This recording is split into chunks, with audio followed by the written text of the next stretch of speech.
राजस्थान की पहचान अक्सर लोग रेगिस्तान से करते हैं, लेकिन क्या आप एक ऐसी जगह से वाकिफ हैं जो कश्मीर जैसा सौंदर्य प्रदान करता है?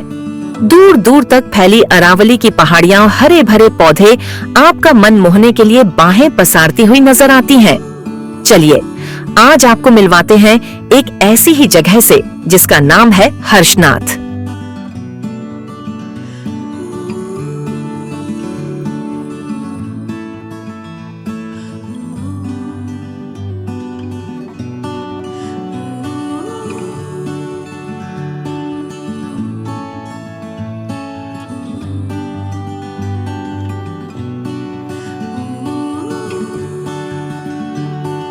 हर्षनाथ राजस्थान राज्य में सीकर जिले के निकट स्थित एक ऐतिहासिक मंदिर है। वर्तमान में हर्षनाथ नामक ग्राम हर्षगिरी पहाड़ी की तलहटी में बसा हुआ है और सीकर से प्रायः 14 किमी दक्षिण पूर्व में है। स्थानीय अनुश्रुति के अनुसार यह स्थान पूर्व काल में 36 मील के घेरे में बसा हुआ था।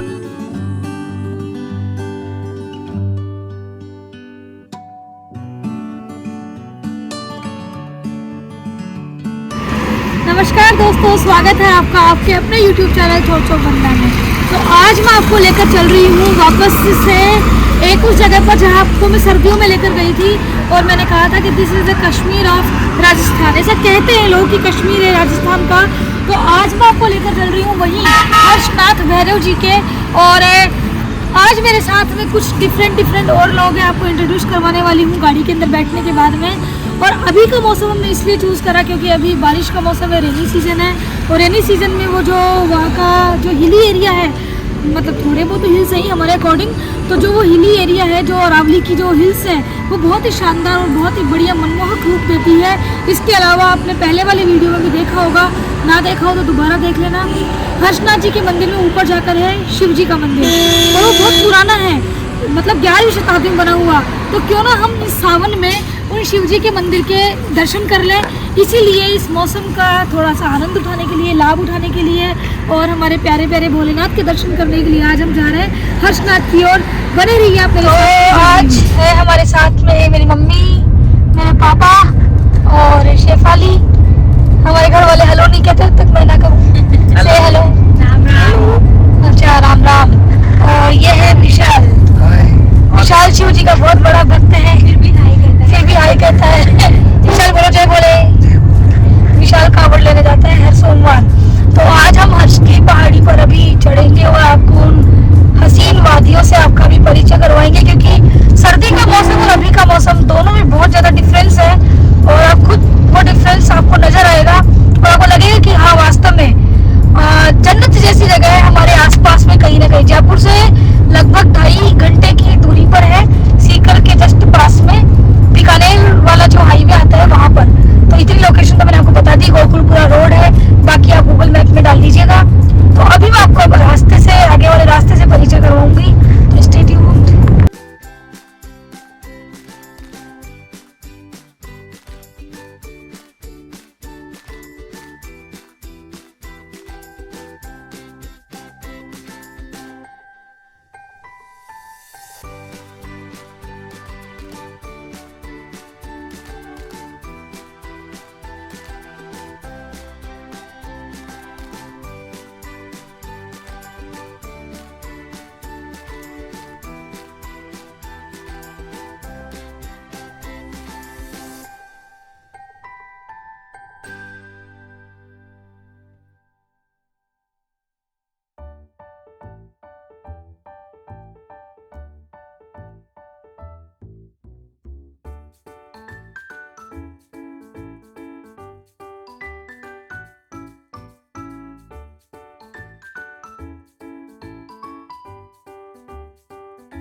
सो कैन यू बिलीव कि ये हमारा राजस्थान है। जैसी राजस्थान की और लोगों ने छवि बना रखी है वो है कि राजस्थान में रेगिस्तान होगा, मिट्टी मिट्टी होगी, धूल होगी, पानी तो है ही नहीं और पहाड़ तो देखे नहीं है। आप देख सकते हैं कि दिस इज नॉट नैनीताल। जब मैं पिछली बार नैनीताल में गई थी तो मैंने इन पहाड़ों की, इस ग्रीनरी की बहुत कमी फील करी, लेकिन यहाँ पर हम देख सकते हैं कि अरावली में कितनी बढ़िया तरीके से हमको एबिंडेंस में नेचर दे रखा है। So we are enjoying this scene और ये बिल्कुल हर्ष के बीचों बीच की पहाड़ी है और हमें बहुत ज़्यादा मज़े आ रहे हैं। सो अभी हम यहाँ पर फोटोग्राफी करवाएंगे और हम यहाँ इसलिए रुके थे ताकि आपको बता सकूँ कि जहाँ पर भी रोड थोड़ी सी चौड़ी हो वहाँ रुककर अपनी फोटोग्राफी कर सकते हैं। So stay tuned with me for this further beautiful journey.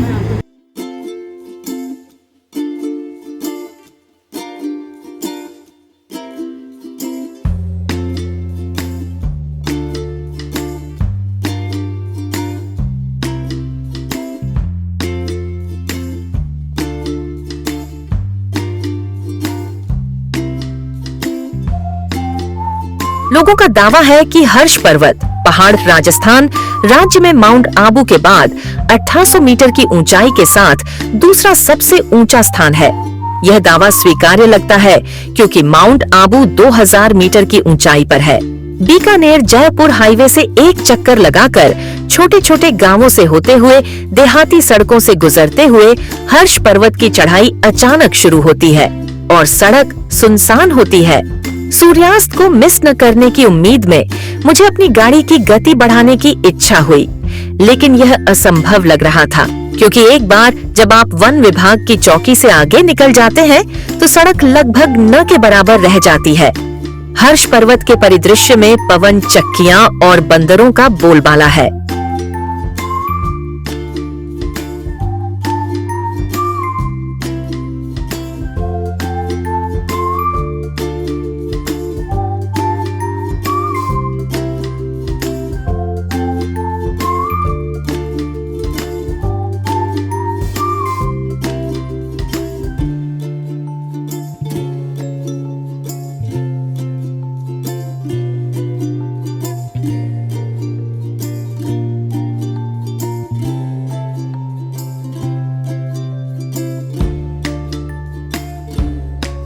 हर्ष पर्वत पर लोग अक्सर जाते हैं, पर्यटन के लुत्फ के साथ मंदिरों में शीश भी नवाते हैं, लेकिन शायद ही किसी को मालूम हो कि इस पहाड़ी का नाम हर्ष व यहाँ के शिव मंदिर का नाम हर्षनाथ क्यों पड़ा।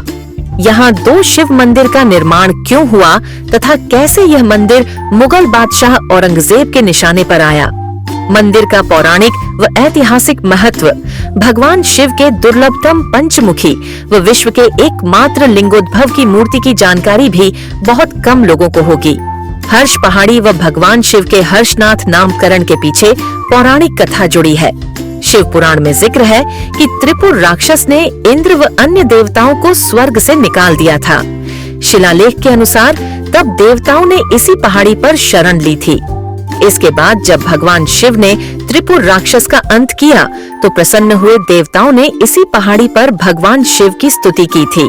चूंकि देवताओं ने बहुत हर्ष के साथ यह स्तुति की थी, ऐसे में इस पहाड़ी का नाम हर्ष व यहाँ स्थापित शिव हर्षनाथ कहलाए। प्रागैतिहासिक काल का शिव मंदिर संवत 1000 में अजमेर सांभर के चौहान वंश के शासक सिंहराज के क्षेत्राधिकार में था। जय हर्षनाथ जय जीर्ण भवानी पुस्तक के लेखक महावीर पुरोहित लिखते हैं कि इस काल में रानोली का नाम रणपल्लिका था। यहाँ के एक ब्राह्मण सुहास्तु रोजाना पैदल चलकर इस पर्वत पर शिव आराधना किया करते थे। इन्हीं सुहास्तु के कहने पर राजा सिंहराज से हर्ष पर हर्षनाथ मंदिर निर्माण व वहाँ तक पहुँचने के लिए सुगम रास्ते की मांग की। इस पर महाराज सिंहराज ने विक्रम संवत 1018 में हर्षनाथ मंदिर की नींव रखी और पहाड़ की गोद में एक नगर बसाया, जिसका नाम हर्षा नगरी रखा गया। यही आज हर्ष गांव कहलाता है। इतिहासकार डा सत्य प्रकाश ने इसे अनंता नगरी भी कहा। यहाँ सदा बहने वाली चंद्रभागा नदी भी थी। मंदिर का निर्माण सुहास्तु के सलाहकार सांदी पिता के मार्गदर्शन में वास्तुकार वाराभद्र ने वैज्ञानिक ढंग से किया था। हर्ष मंदिर में लिंगोद्भव की मूर्ति भी प्रतिष्ठित की गई थी, जो विश्व की एकमात्र मूर्ति थी, जो अब अजमेर के संग्रहालय में स्थित है। वहीं हर्ष पर भगवान शिव की पंचमुखी मूर्ति अब भी विराजित है। जो भी दुर्लभतम मानी जाती है। संभवतः यह प्रदेश की एकमात्र व सबसे प्राचीन शिव प्रतिमा है। पुराणों में जिक्र है कि भगवान विष्णु के मनोहारी किशोर रूप को देखने के लिए भगवान शिव का यह रूप सामने आया था। भगवान शिव के 5 मुँह पंचतत्व यानी जल, वायु, अग्नि, आकाश, पृथ्वी की उत्पत्ति व जगत कल्याण की कामना से विभिन्न कल्पों में हुए उनके सद्योजात वामदेव, तत्पुरुष, अघोर और ईशान अवतार के प्रतीक माने जाते हैं। एक पौराणिक कथा के अनुसार भगवान विष्णु का मनोहारी किशोर रूप देखने के लिए भी भगवान शिव इस रूप में प्रकट हुए थे। 5 मुखों के कारण शिव पंचाननौ और पंचवक्त्रौ कहलाते हैं। इतिहासकारों का कहना है कि प्राचीन शिव मंदिर पर एक विशाल दीपक जलता था, जिसे जंजीरों व चरखी के जरिए ऊपर चढ़ाया जाता था। इस दीपक का प्रकाश सैकड़ों किलोमीटर दूर से देखा जा सकता था।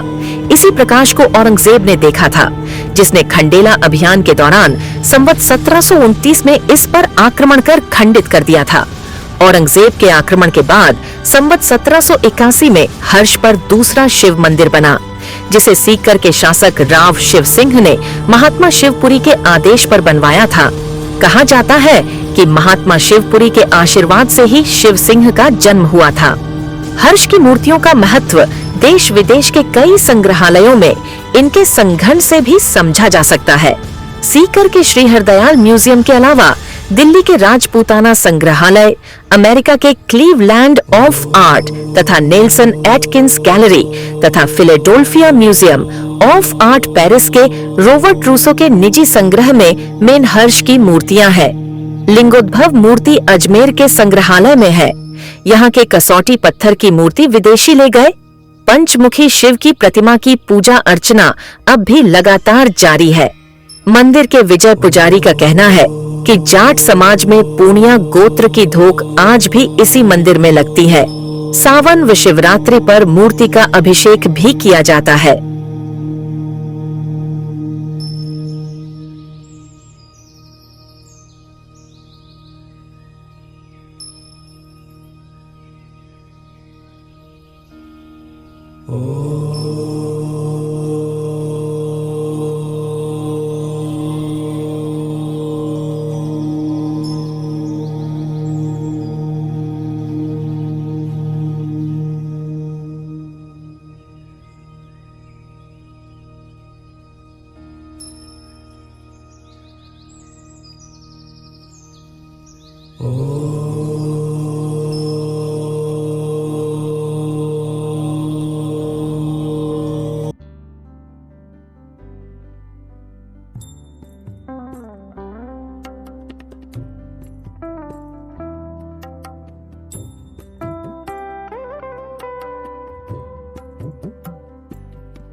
जिले में जीणमाता और हर्षनाथ मंदिर से इतर एक मंदिर ऐसा भी है जहां मां जीण हर्ष भैरों के साथ विराजती है।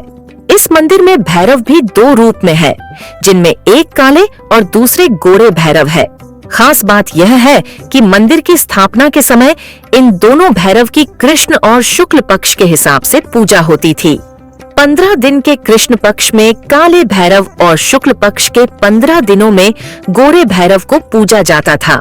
ये मंदिर हर्ष पर्वत पर गुफा में मौजूद है, जहां हर्ष द्वारा तपस्या कर भयरूत्व प्राप्त किए जाने की मान्यता है। मंदिर 1040 साल पुराना है।